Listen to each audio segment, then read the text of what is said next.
Hello everyone and welcome. My name is Trent Lobsher with the Department of Educational Technology, and I'm excited to be here with you today.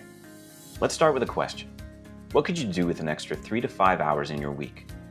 Take a minute to think about that, because today we're going to explore Google Gemini, the AI tool that has the potential to give you back some valuable time by acting as your personal teaching assistant. Our goal today is to give you practical classroom-ready skills.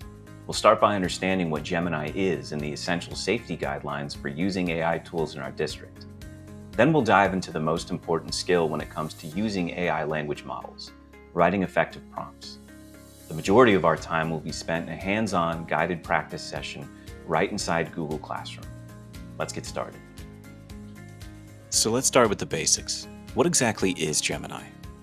At its core, it's a large language model, or LLM.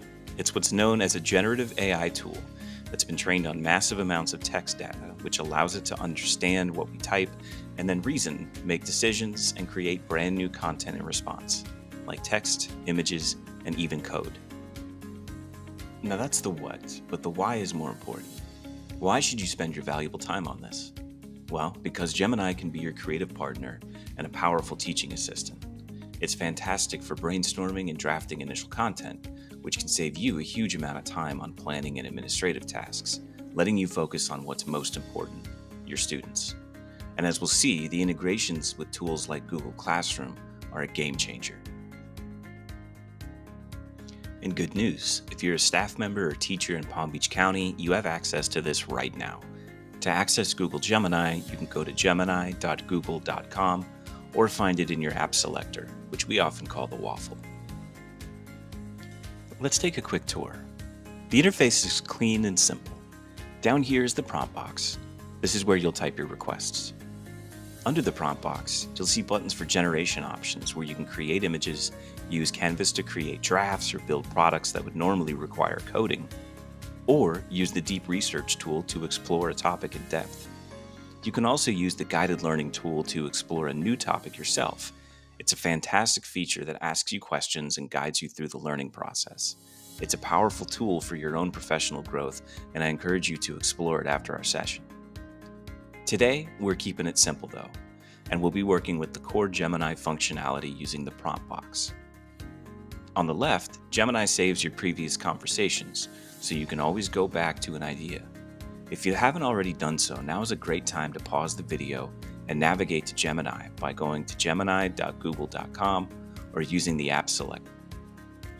Take some time to explore the interface. Now that we've seen the tool and we're excited about the possibilities, let's pause for a moment and talk about how to use it safely and responsibly in our district.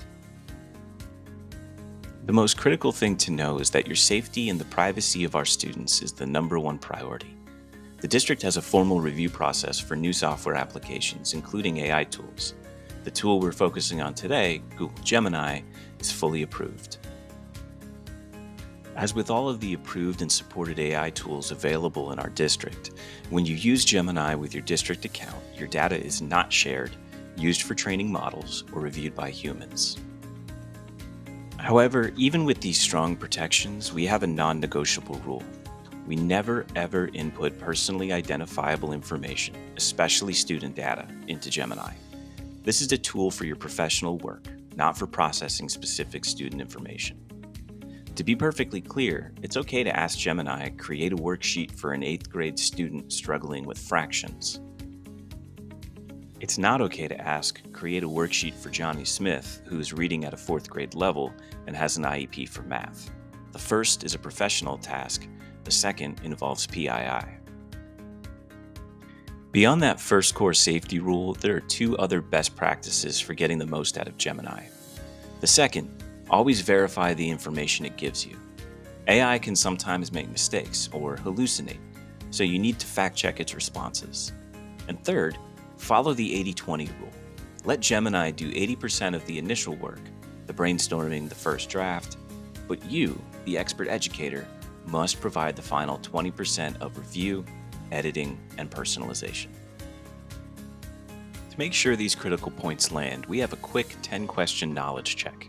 It isn't mandatory, but if you'd like to quiz yourself on what we've discussed so far, pause the video and take a few minutes to complete this. You can use the URL or QR code to access the quiz. The answers will appear after you submit.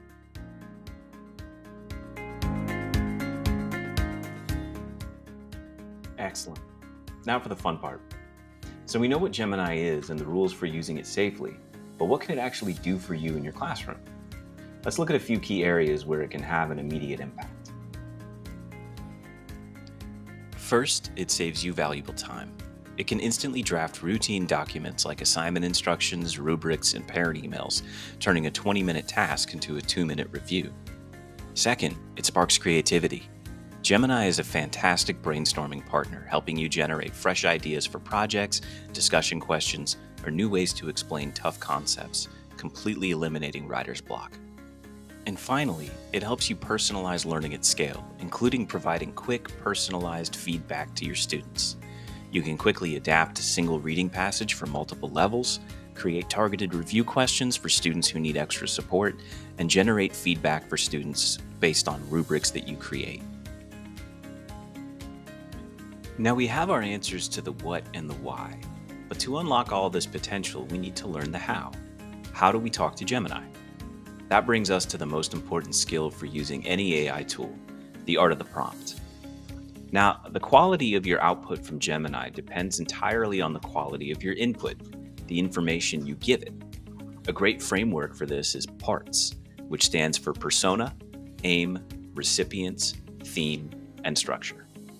We want to tell Gemini what we need in an intentional way in order to get an output that checks all our boxes. Let's take a look at this in practice. Let's say you're a high school history teacher in need of a rubric for an assigned research project on the civil rights movement. If that's all the information we give Gemini, we'll get a pretty generic output, and your 80-20 rule will start looking a little more like 50-50. That means you'll spend more time revising than you need. Again, we should be intentional with our prompting, so we need to be detailed and specific. Like with the second prompt, that uses parts. Now take a second to read this prompt. Feel free to pause the video.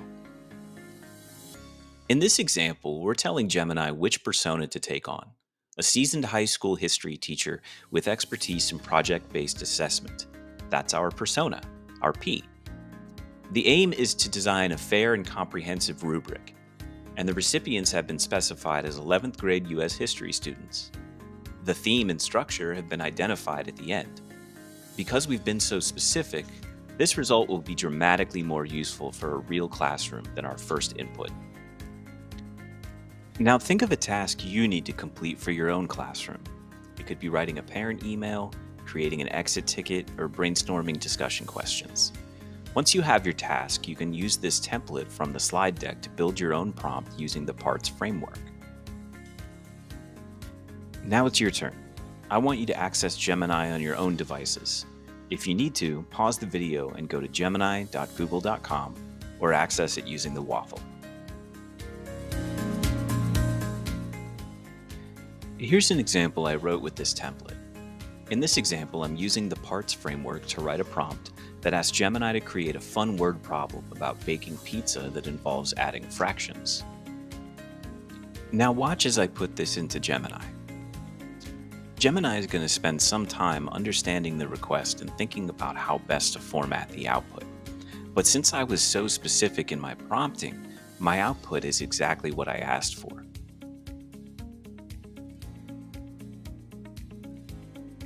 But what if the output wasn't quite right? The power of Gemini is in the conversation. For example, if I felt this was too simple, my follow-up prompt could be great. Now make it a two-step problem. Remember, the process of refining and iterating is how you get from a good first draft to a great final product. Now pause the video and take 5 minutes to practice. Create a prompt for something you need in your own classroom. Use the template from the slide deck, and don't forget to do your 20% editing and revising.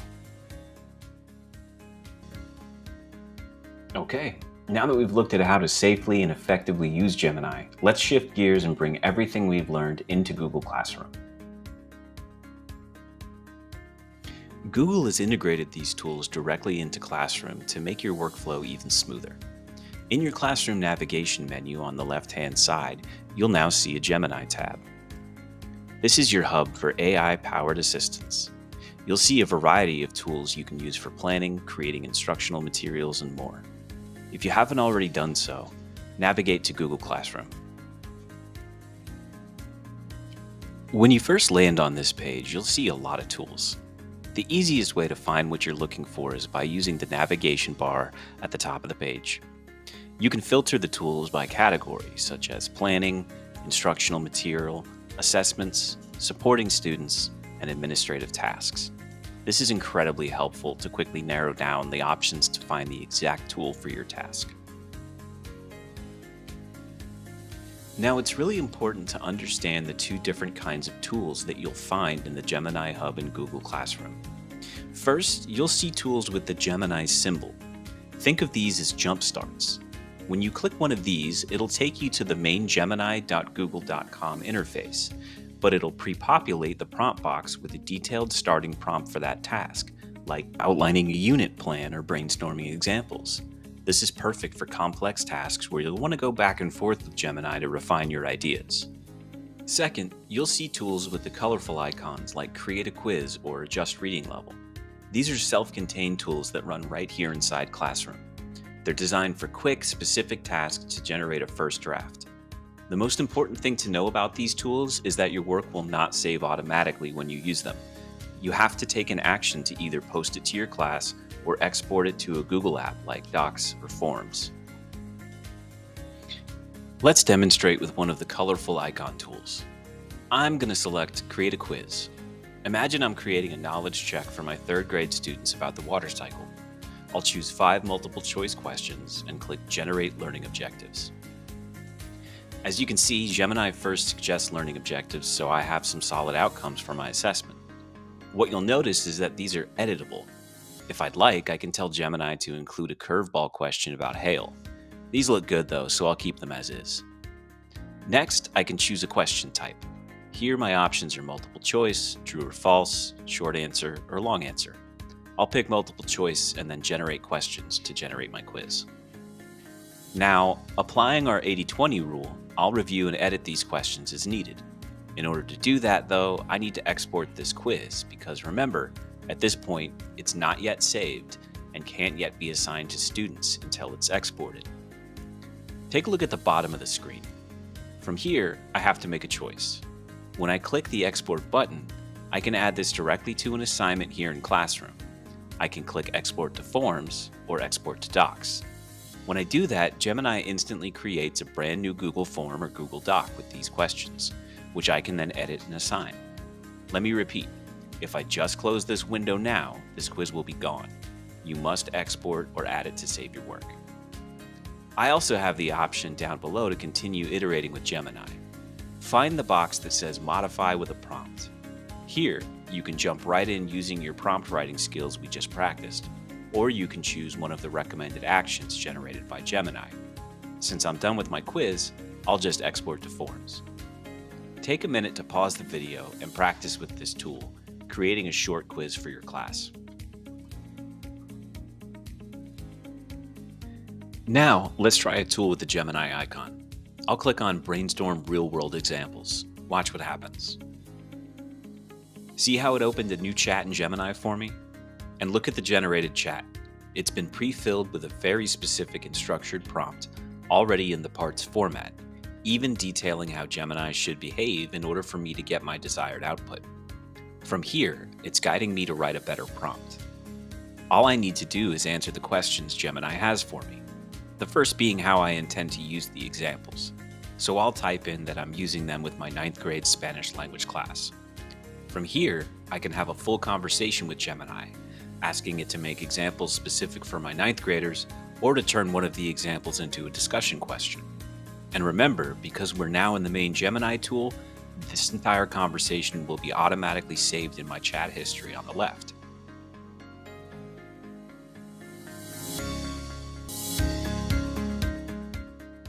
Now that we understand the different types of tools in the Gemini Hub, let's walk through two more powerful examples that you can use right away for lesson planning and differentiation.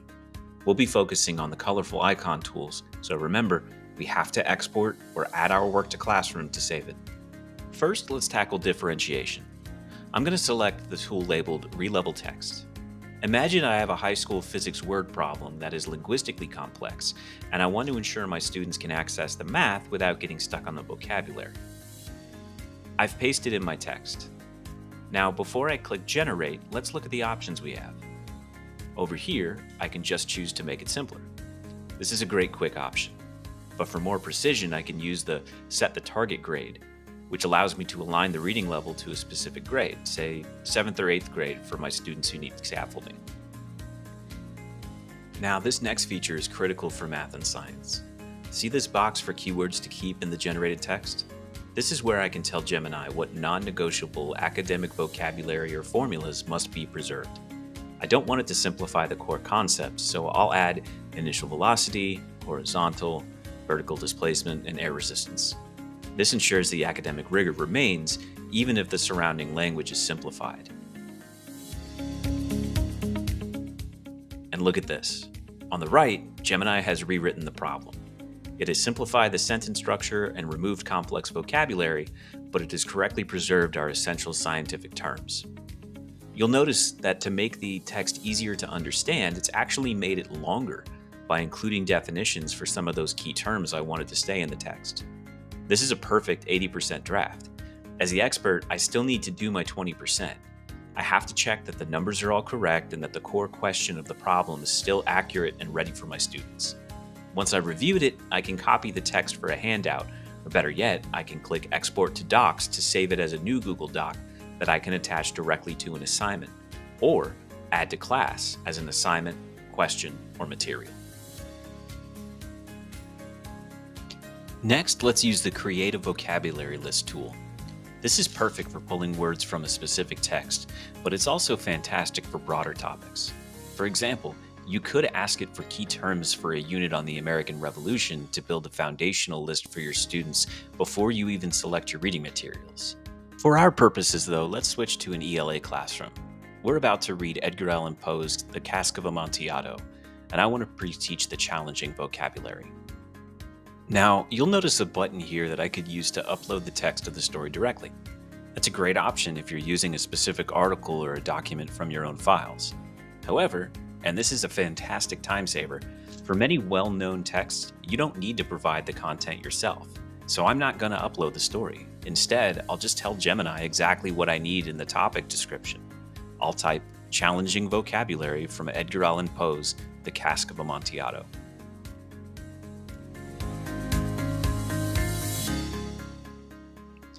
And look at that. Without me having to find and paste the text, Gemini understood the request, accessed the story, and identified the key vocabulary. Instantly, I have a list of key terms from the text, complete with student-friendly definitions and examples. As the expert, I might refine a definition or remove a word I know my students already understand. I could even take this list and use it to create a Kahoot or a Quizlet set. And just like before, remember, this work isn't saved yet.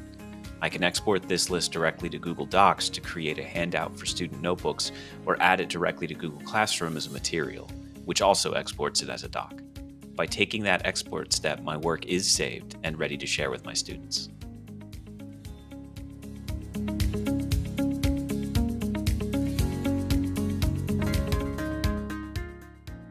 We've only walked through a handful of the powerful tools available right inside the Gemini Hub in Google Classroom. We've seen how to generate a quiz for an elementary lesson, relevel a text for a secondary science class, and how to instantly generate a vocabulary list for an upcoming read of a fictional text. Now it's your turn to get your hands on the tools. For the next few minutes, I want you to go into the Gemini Hub in your own Google Classroom.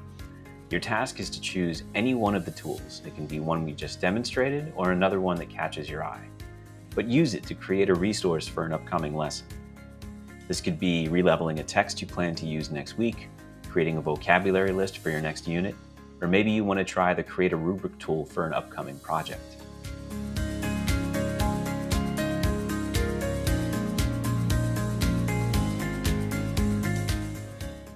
We've taken a close look at 4 of the Gemini tools available in Google Classroom, but that's really just scratching the surface of what's possible. There are other tools in the Gemini Hub worth exploring, like the Create a Rubric tool, which saves a huge amount of time on assessment design, or Tackle Common Misconceptions tool, which can help you anticipate where students might struggle with a new topic. To help you dive deeper and continue exploring the Google Gemini classroom integrations with confidence, let's take a look at some of the excellent resources we've prepared for you. Here you'll find all the resources that were shared throughout the presentation, including a Google Gemini one-pager, Google's AI responsibility checklist, and the parts handout, perfect documents for printing and quick reference. You'll also see this presentation, 100+ ways to use Gemini in education, which has tons of ideas on how you can be using Gemini to improve your workflow and lesson planning. And also, don't forget about the SDPBC EdTech training website, which has resources for all our district-supported applications and upcoming training sessions. Thanks so much for being here today. Remember our key takeaways. Think of Gemini as your AI thought partner, but never use student PII. Quality prompts give you quality results, so use the parts framework. Always review and refine your work with the 80-20 rule. And finally, use the classroom integrations to save time.